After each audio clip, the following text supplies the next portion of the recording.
is the common ground for these two sides to make progress? I don't think there is much common ground to make progress. I think there is some ground to stabilize the relationship, and that's what they're aiming towards, set a flow. Remember, when the Trump team was in office, there was no flow. You didn't know how deep the relationship would sink. To the credit of the Biden team is that they are trying to set a flow and trying to stabilize the relationship, create some guardrails, albeit with this in this framework of competition.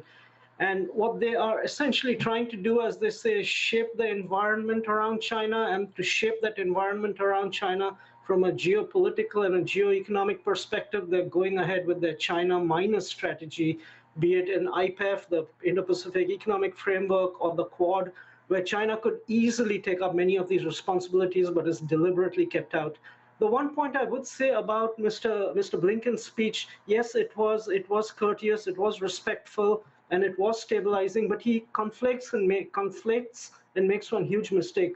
And that mistake is that he talks of China being a challenge to the international system. No, that's not the issue. That's not the case. China is a challenge to the US's dominance in the international system. And those are two very different things. And the US needs to look at this differently. And so wasn't he trying in that speech to dispel this notion, which we hear very often, that the United States is trying to contain China? Yes, exactly. And that's why he was talking in terms of a positive agenda that he has for the region, even if it's a China minus strategy, a positive agenda so that the United States can be a platform for growth, for stability, for other parties. And that's why he talked in terms of invest, align, and compete. And I would say, yes, there's much he can point to in terms of investment. I mean, the most active industrial strategy in the United States since the Roosevelt administration is being done by the Biden administration.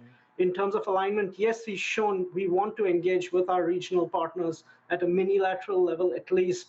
But I'm afraid on the compete part, I don't think this is competing. I think he's trying to tilt the playing field and sort of, in a way, therefore, decouple China or isolate China and work with them. We'll have to see how that works. But at least it was respectful and it was not a Trump-era speech, and I think that's sufficient for the moment.